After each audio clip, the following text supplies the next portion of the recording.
if the recent movements are anything to go by, with the weekly downtick in reserves that we are seeing, you reckon it's a matter of time before the rupee heads southwards, rates move northwards, and therefore a bit of a potent cocktail or a combination for a perfect storm of sorts for equities, because valuations are anyways high, growth is not really galloping ahead, and we have these things? Let me say this is not a crisis. This is not like 2013 where India was labeled the fragile five globally.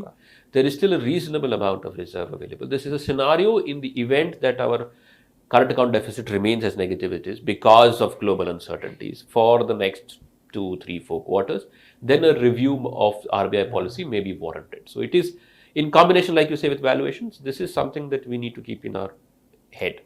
It is a possible scenario. Hopefully we don't get there. Yeah. But we'll see. And hopefully winter doesn't bring out a much anticipated surge in crude prices as well, which are well behaved thus far. Sanjay, my final question: what can thwart this? I'm not saying. Okay, let me rephrase my question. What can prove to be the antidote of sorts for equities to move even further higher from these levels? Aside of the resolution of the conflict, what else? Okay. You are not or very unlikely to see a further valuation re-rating, right? Especially in the light of liquidity being tight, global rates going up. It is a miracle that Indian valuations are where they are at the moment.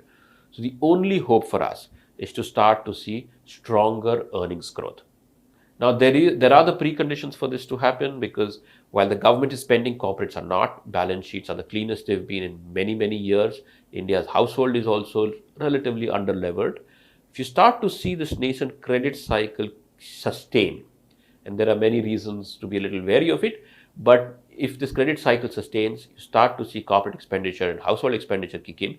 That's when you can get, let's say, a core economy, the core consumer sector start to deliver better than expected earnings growth, which could possibly argue for some equity return. Because certainly you're not looking for any further valuation expansion.